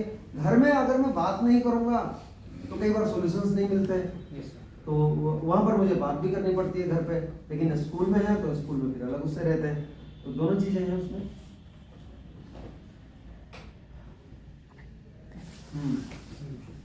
और कोई क्वेश्चंस? पहले हम चीज कोई चीज अचीव कर लेते हैं तो मतलब कॉन्फिडेंस आता है हमारे अंदर, लेकिन कभी कभी बन जाता है, तो हम उसको कैसे ओवरकम कर सकते हैं? एटीट्यूड एंड कॉन्फिडेंस है ना, ये दोनों मिला के एक तो हमारा कॉन्फिडेंस होता है और दूसरा एटीट्यूड आ जाता है, जो कि नेगेटिव एटीट्यूड आता है। कहने का मतलब ये है कि बहुत ज़्यादा इंपल्सिव हो जाते हैं, है ना। तो देखो, कॉन्फिडेंस एक ऐसा है कि चीज़ें करने से जब हम अचीव करेंगे तो कॉन्फिडेंस बढ़ना ही बढ़ना है। अब वो एटीट्यूड में कब चेंज होगा? जब हमारा प्रोसेस स्ट्रॉन्ग नहीं था। मान लो फ्लूक में अगर कोई चीज़ मिल जाता है ना, मैंने ये देखा है कि अगर हमको फ्लूक से बाई फ्लूक कोई चीज़ मिल जाता है तो वो बहुत जल्दी एटीट्यूड में कन्वर्ट हो जाता है। जैसे एक मान लो हम खेल रहे हैं या कुछ किया, हमको बहुत जल्दी कोई चीज़ मिल गया, उस साल मान लो कम पार्टिसिपेशन था, जो भी था, रीजन कुछ भी हो सकता है, और वो हमें मिल गया। अब हमने क्या सोचा? अब हमारे दिमाग में क्या आ जाता है? अरे ठीक है यार, मिल गया तो बड़ी आसानी से मिल गया, मजा आ गया, है ना। अब मजा आ गया, जहां पर आ गया तो वो कॉन्फिडेंस के साथ क्या हो गया? वो एटीट्यूड आ गया हमारा। जबकि होना क्या चाहिए था? हमने सेलिब्रेट किया, हम भूल गए, अगले दिन से फिर प्रोसेस में लग गए। तो वो चीज बहुत जरूरी है। बाई फ्लूक अगर कोई भी चीज मिलेगा ना, वो हमारा एटीट्यूड थोड़ा सा नेगेटिव कर देता है। कहने का मतलब ओवर कॉन्फिडेंस ले आता है, और मेहनत से जब कोई चीज मिलता है तो वो कॉन्फिडेंस तक लिमिटेड रहता है, और हम फिर से अगर प्रोसेस में लग गए तो वो कॉन्फिडेंस ही रहेगा। अगर हम प्रोसेस में नहीं लगे तो एटीट्यूड बन जाता है वो चीज। तो प्रोसेस पर बिलीव करो और आगे बढ़ते रहो। सर, स्पोर्ट्स साइकोलॉजी क्या है? स्पोर्ट्स साइकोलॉजी क्या है? बैठ जाओ। स्पोर्ट्स साइकोलॉजी एक सब्जेक्ट है ना। सर इससे क्या समझते हैं मतलब? हाँ, नहीं, मैं आपने पूछा कि स्पोर्ट्स साइकोलॉजी क्या है, मैं ये बोलूँगा कि स्पोर्ट्स साइकोलॉजी एक सब्जेक्ट है ना। स्पोर्ट्स साइकोलॉजी, देखो साइकोलॉजी क्या है? एक तरह से एक आदमी को पढ़ना, या उसको मेंटली स्ट्रॉन्ग करना, या उसकी मेंटल एबिलिटी को पढ़ना, उसके बिहेवियर को पढ़ना, उसकी पर्सनालिटी को पढ़ना, ये तो साइकोलॉजी है। वही जब स्पोर्ट्स में आ जाती है तो क्या बन जाता हो? स्पोर्ट्स साइकोलॉजी बनता है ना। अब इसको ऐसे समझते हैं हम कि मान लो आप स्पोर्ट्स करते हैं हम लोग, है ना। स्पोर्ट्स अपने आप में एक सब्जेक्ट हो गया। अब स्पोर्ट्स में क्या है? स्पोर्ट्स में उतार चढ़ाव आएंगे, आप गिरोगे भी, आपको उठना जरूरी है, आपको चोट भी लगेगी, आपको रिकवर होना जरूरी है। तो वहां पर क्या काम करता है? वहां पर वही साइकोलॉजी काम करती है आपकी। अगर आपको चोट लग गई, चोट छोटी सी है लेकिन आपके घाव गहरे हो गए, कहने का मतलब जो इमोशनल घाव है वो गहरे हो गए। तो इमोशंस को कंट्रोल करना, एंग्जाइटी को कंट्रोल करना, ये सारी चीज़ें हमको स्पोर्ट्स साइकोलॉजी ही सिखाती है। जब हम उस पर काम करते हैं, जैसे आपको आपने देखा होगा, मैं कई बार आपसे सिर्फ बातें करता हूँ सेशन पे, आपने देखा होगा ट्रेनिंग पे ज़्यादा ध्यान नहीं देके मतलब आपको थोड़ा सा उधर करके, क्योंकि मुझे लगता है कहीं ना कहीं कि वहाँ पर आपको ये देना चाहिए, तो वो देके और फिर अगली बार आप अच्छा करने लग जाते हो। ये सब पार्ट है स्पोर्ट्स साइकोलॉजी का। आपको स्पोर्ट्स साइकोलॉजी में इसी तरह से आपको मेंटली स्ट्रॉन्ग किया जाता है, आपकी एबिलिटी बढ़ाई जाती है। फिजिकली तो आप कर ही रहे हो, है ना। जो दूसरा पार्ट है मेंटली आपको जो स्ट्रॉन्ग करता है वो स्पोर्ट्स साइकोलॉजी करता है। तो सर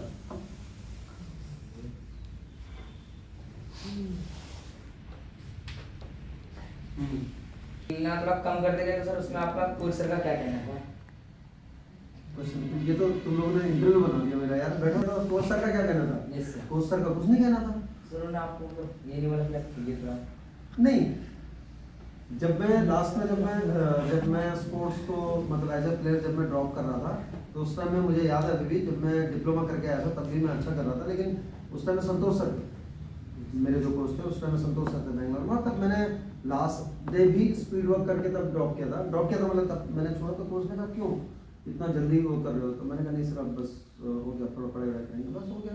तो कोच को जब मेरी वो चीज़ें समझ में आ गई तो उन्होंने कुछ नहीं बोला, ज़्यादा कुछ नहीं बोला, एक बार बोला बस कि करो। लेकिन मैं उसको ड्रॉप करके दूसरी चीज़ क्या कर रहा हूँ वो ज़्यादा मैटर करती है। कहने का मतलब मैं अगर यहाँ पर नहीं हूँ, एक जगह एब्सेंट हो, तो उस जगह उस टाइम में एब्सेंट होके मैं दूसरी जगह जहाँ गया हूँ वहाँ पे क्या रिजल्ट दे रहा हूँ वो ज़्यादा इंपॉर्टेंट है ना। तो दूसरी जगह आप अगर अच्छा कर रहे हो तो फिर पहली जगह से आपको कोई रिग्रेट नहीं रहता। ये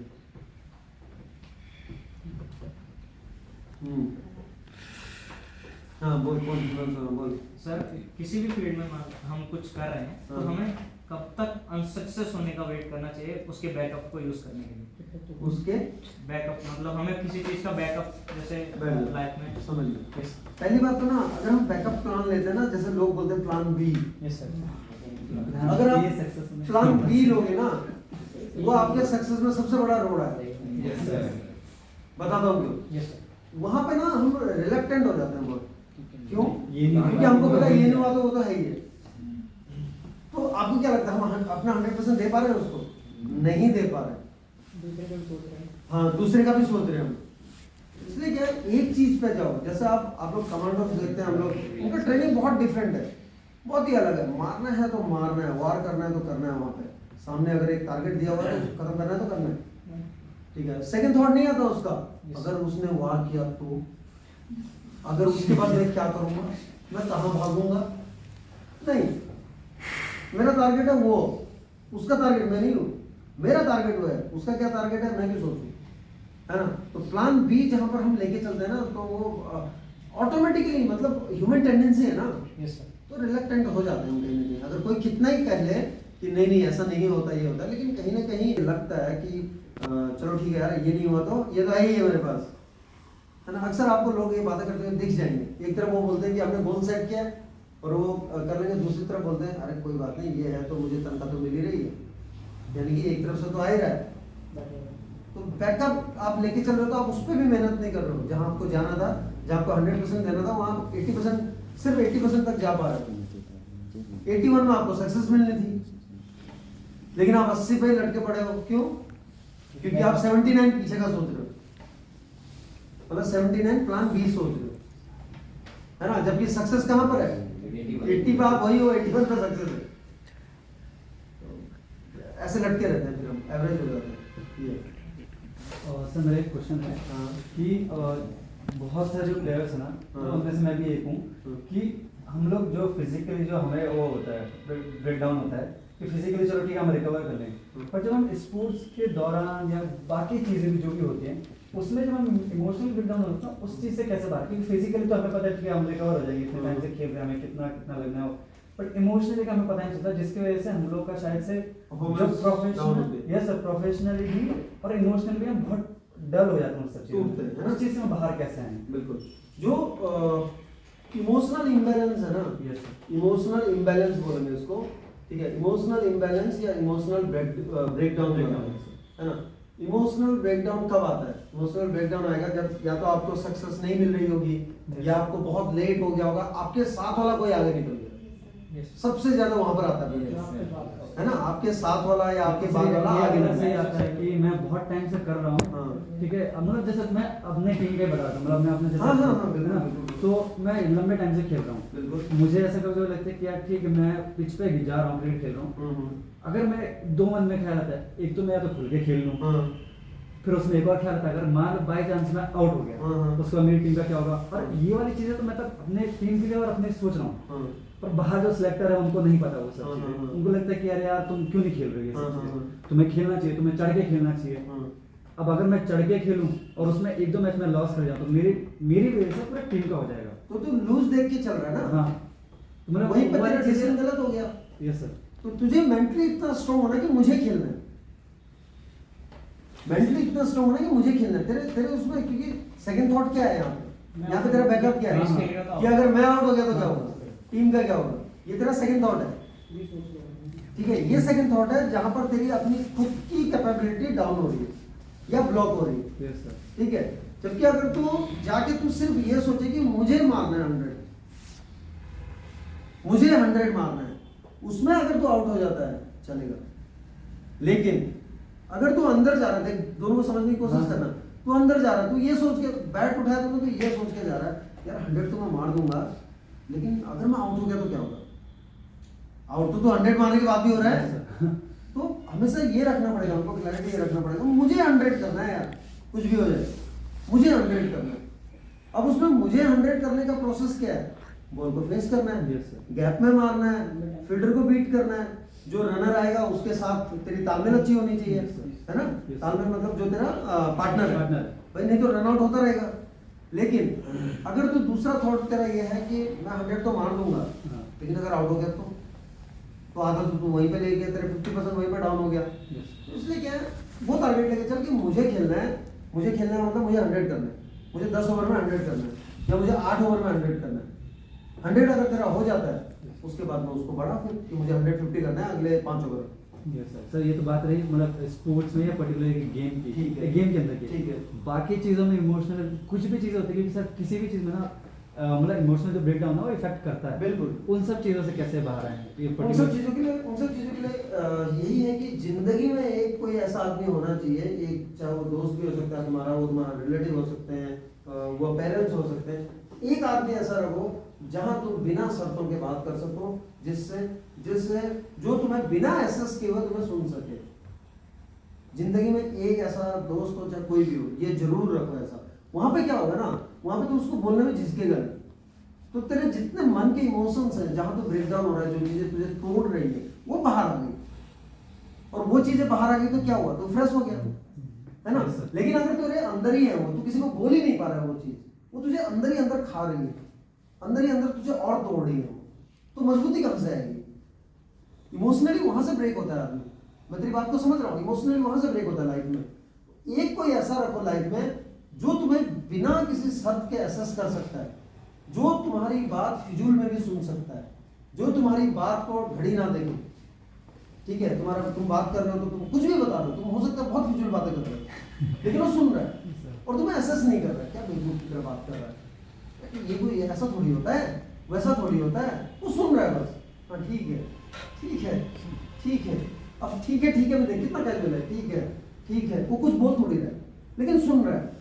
तुझे क्या है, बिल्कुल हाँ, जो अंदर भरा हुआ है तेरा, जो तुझे तोड़ रहा है, क्या तोड़ रहा है तुझे, कुछ थॉट्स हैं जो तुझे तोड़ रहे हैं। सर से यही डर रहता है कि इसे जज होने का डर रहता है कि सामने वाला क्या रिएक्ट करेगा। अब इसीलिए बोल रहा हूँ ना कि कोई एक ऐसा होना चाहिए जो फिजूल में भी सुन सके, कोई भी हो सकता है।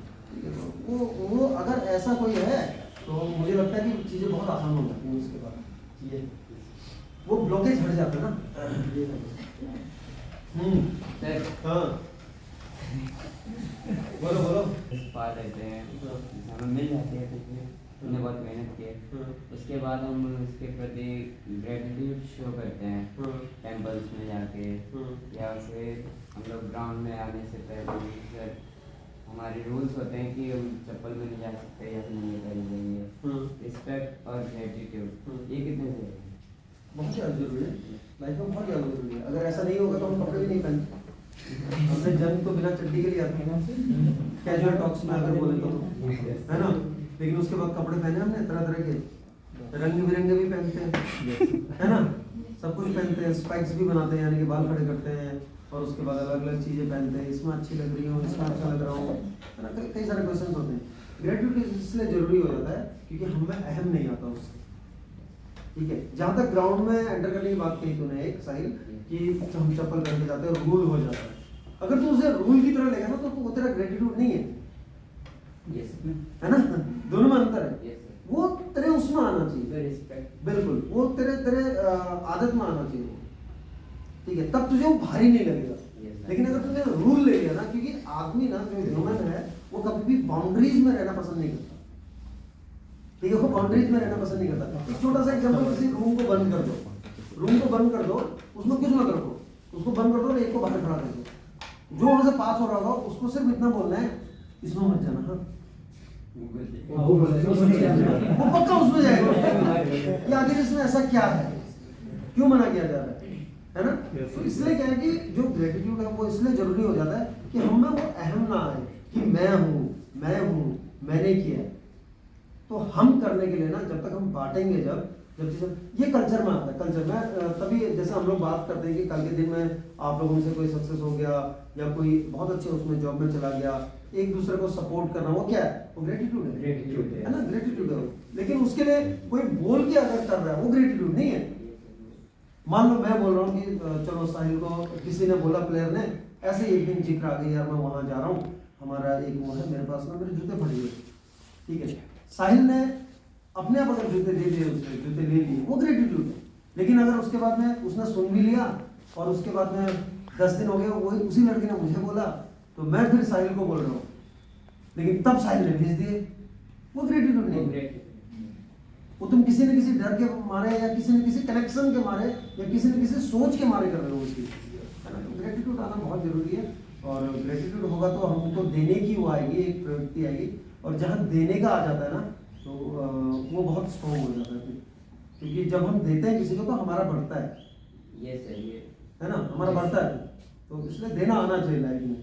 ये सर एक और क्वेश्चन है कि फॉर्मल बिहेवियर और कैजुअल बिहेवियर में इस चीज़ को कैसे डिफरेंशिएट करें, क्योंकि बहुत सारे लोगों को नहीं पता चलता है। ग्राउंड में है ठीक है, हम लोग एक मस्ती मजाक कर रहे हैं, स्कूल में आके मतलब ये सिर्फ स्कूल का वो मैं बता रहा हूँ कि स्कूल में आने के बाद भी आप उसे वो बात कर रहे हो कि जिस तरह से बाहर करते हैं, पर ये वाली चीज़ें स्कूल तक ठीक है।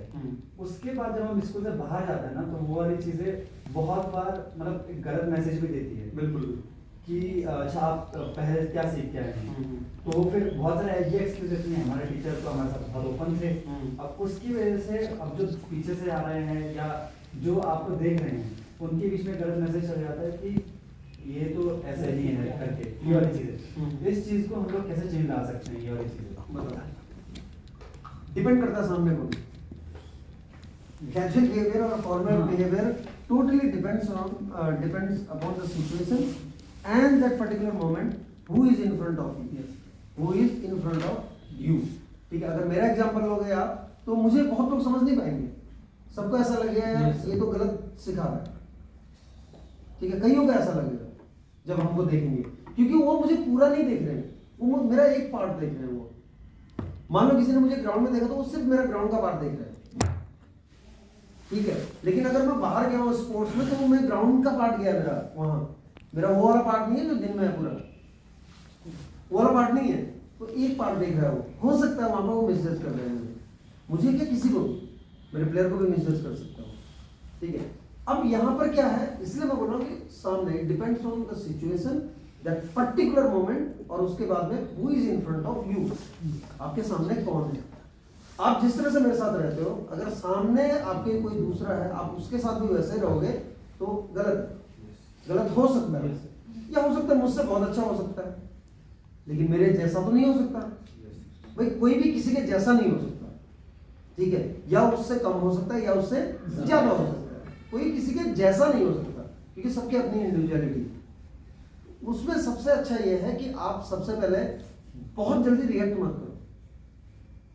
आपने दूसरा ये भी है कि आपने पूछा कि किस तरह से हम वो कर सकते हैं, किस तरह से का कोई बच्चा हो तो वो कैसे, बिल्कुल मैं वही चीज मैं बोल रहा हूँ।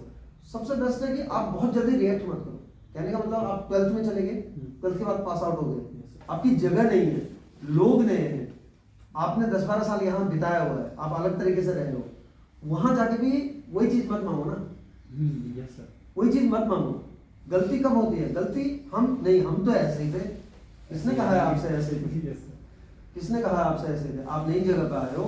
हम जब असेंबली में खड़े होते हैं तो दूसरे रूप में खड़े होते हैं ना, क्लास में दूसरे रूप में बैठते हैं, ग्राउंड में दूसरे रूप में जाते हैं, उस टाइम हम वो भूल जाते हैं, सारा भूल जाते हैं, और ब्लेम क्या करते हैं कि हम तो ऐसे ही आए हैं, जबकि वो गलत है।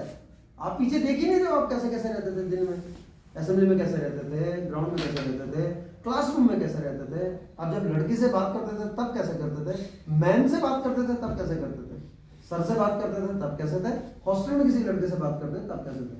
वो सारी चीजों पर आपने पर्दा लगा दिया है, आपने सिर्फ एक वो पकड़ लिया है कि क्या हम तो ऐसे ही आए, हम खुद को एनालाइज नहीं कर पा रहे। बिल्कुल बिल्कुल आप नहीं ले पा रहे डिसीजन उस टाइम, ये है।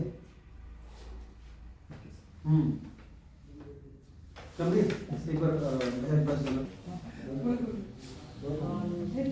आपके लिए फिजिकल अपीयरेंस कितना मैटर करता है? मतलब सर कुछ लोग बोलते हैं कि फिजिकल अपीयरेंस मैटर करता है, और कुछ लोग बोलते हैं कि नहीं, इंसान को कभी भी उसकी फिजिकल अपीयरेंस से जज नहीं करना चाहिए।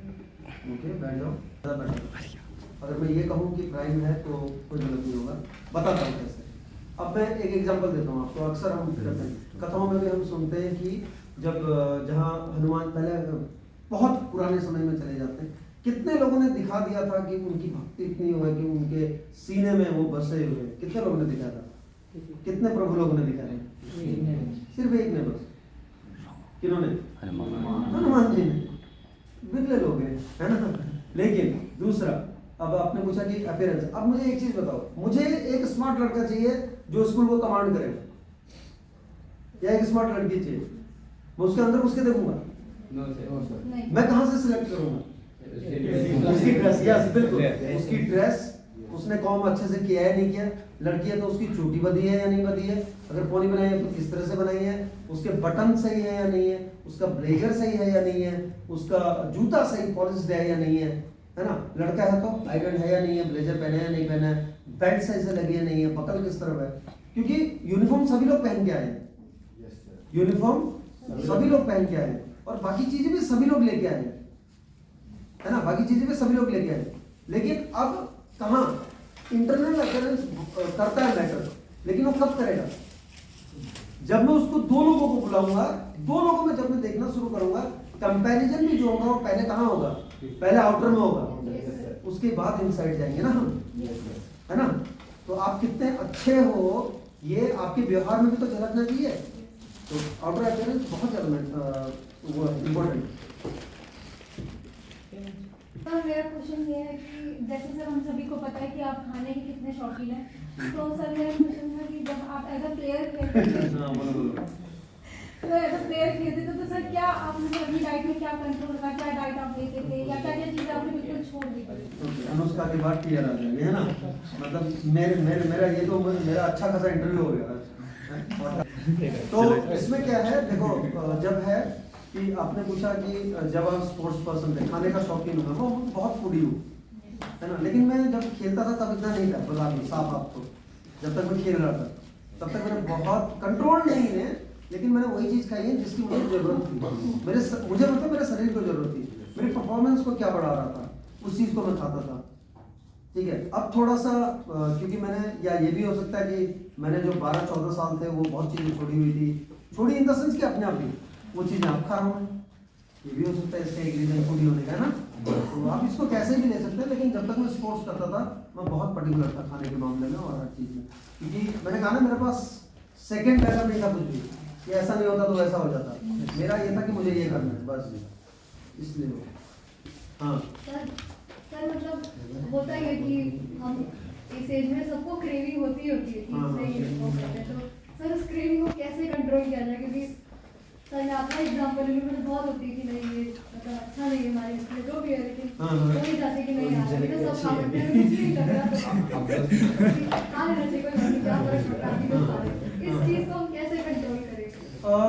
फूड पैटर्न को ना, तो फूड पैटर्न को क्या जरूरत है? अभी देखो जलेबी आ गई है, जलेबी तो सामने आ रही है, क्यों रोकना है ना? तो पहले तो जैसे हम भैया को थैंक यू बोल दो कि जैसे हम भैया जलेबी और दोनों लेके आ गए, जैसे हम भैया देखो जलेबी भी लेके आ गए, है ना? तो मेन ये है कि फोकस, ठीक है, आराम से कि फोकस है। आप जलेबी खा रहे हो ना, कितना खा रहे हो, क्या खा रहे हो, क्या करेंगे जलेबी, वो आपको अगर पता है ना, तो मेरे ख्याल से चाहे क्रेविंग हो चाहे कुछ भी हो, आप आराम से कंट्रोल कर सकते हैं, ठीक है? आपको ये पता होना चाहिए कि मुझे करना क्या है, अगर आपको वो पता है तो आप उसी खाना पीना या रहन सहन कर लेते हैं, वो आसान हो जाती है चीज़ें। अपना है बता दो किस चीज़ का कितने किलो जलेबी? रोटी पूड़ी। तो सर एक बात तो हाँ, ऐसा तो नहीं होगा। मुझे कलकत्ता जब हम लोग बैरकपुर में थे तो वहाँ पर मुझे अभी याद है एक हमारे सीनियर जो उनकी शादी हुई, तो उन्होंने बुलाया था हमको, और कैटरर जो था मोनिका कैटरर था, देखो अभी तक भी नाम याद है ना, और बात कर रहा हूँ मैं 2000 की, ठीक है, 2000 और 2000। तो हमको बोला, हमने पूछा कि कैसे क्या है खाने का हिसाब किताब कैसा है, हम बैठ गए, सारे बॉडी बिल्डर्स थे हमारे साथ, वेट लिफ्टर्स थे हमारे साथ और एथलेटिक्स वाले, और हमने उस दिन ऐसा खाया कि मोनिका कैटरर याद कर गया कि लोग ऐसा नहीं खाते हैं। वो अपने ऊपर एक ऐसा ही पता था कि अगले दिन सड़क पे सारा निकाल देना हम लोग। वर्कआउट के ऊपर डिपेंड करता है कि आपका इनटेक और आउटपुट वो कितना है। अगर इनटेक है तो वो चारों तरफ से फैलोगे आप, आउटपुट भी तो होना चाहिए, अगर आउटपुट भी उसी हिसाब का है तो फिर ज़्यादा फर्क नहीं पड़ता। हाँ, तो वो खड़ा हुआ था सुंदर।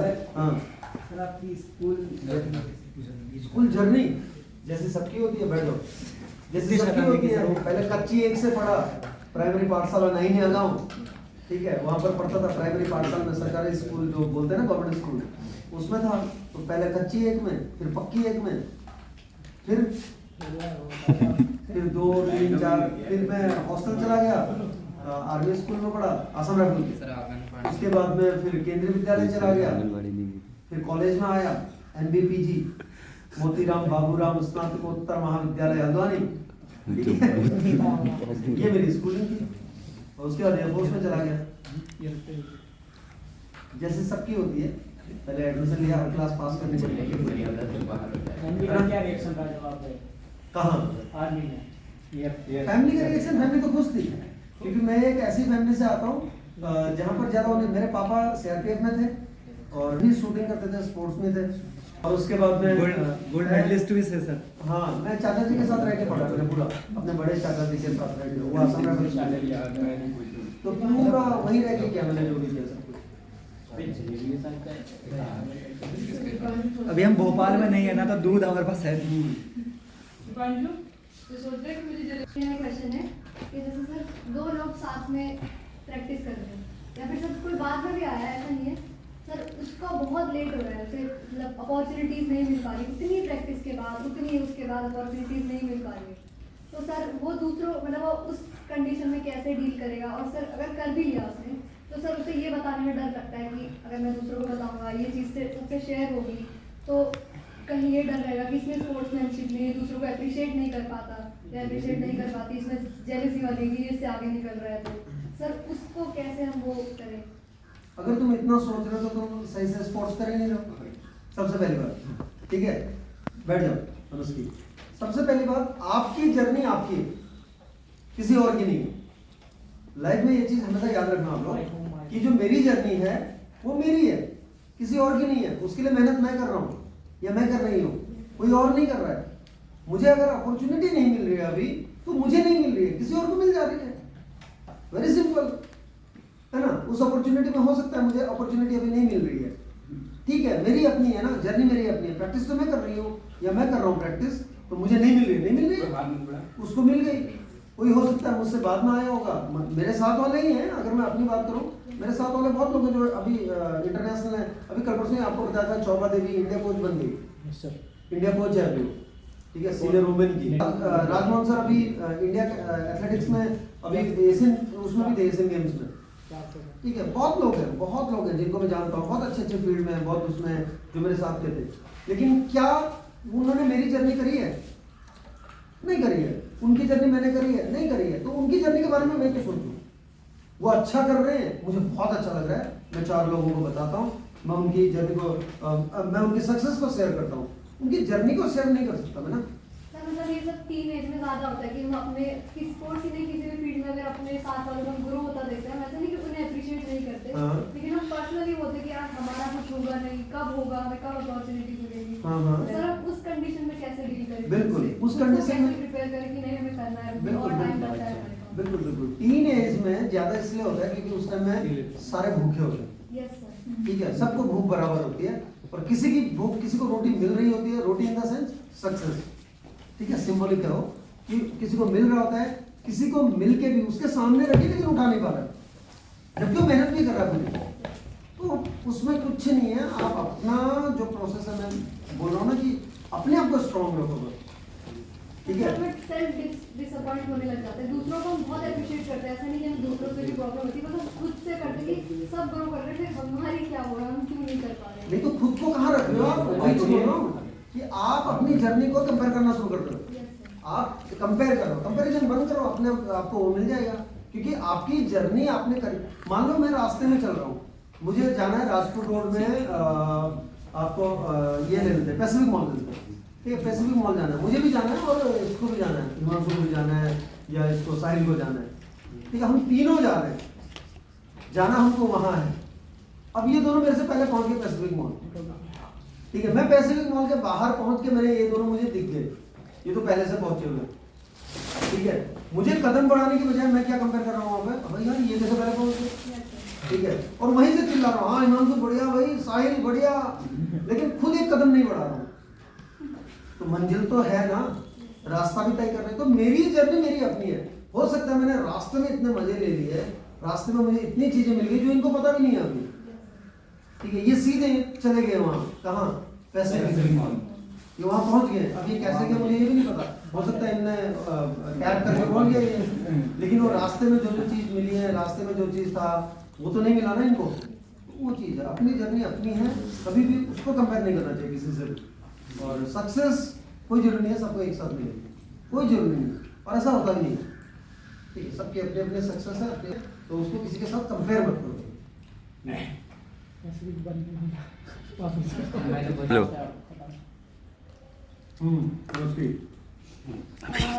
जलेबी पे चर्चा, मैं तो इस पे आए सभी थैंक यू। और जो भी हमारे साथ वाले वैसे तो सब काफ़ी कैजुअल था ये, और सबसे बड़ा थैंक यू नरेश सर को जिन्होंने इतने कैजुअली हमारे क्वेश्चंस का आंसर किया, इतने पेशेंस से हमारे क्वेश्चंस का आंसर किया। So thank you. और थैंक यू ये रिफ्रेशमेंट के लिए भी थैंक यू, और थैंक यू नरेश सर सबसे ज़्यादा स्पेशली। और यहाँ पे जो बैठे हुए हमारे जो स्पोर्ट्स पार्टनर्स हैं सारे, उनको भी थैंक यू, क्योंकि वो नहीं होते तो शायद हम क्वेश्चन और ये वाला पॉडकास्ट चल ही नहीं पाता। तो थैंक यू सो मच। बस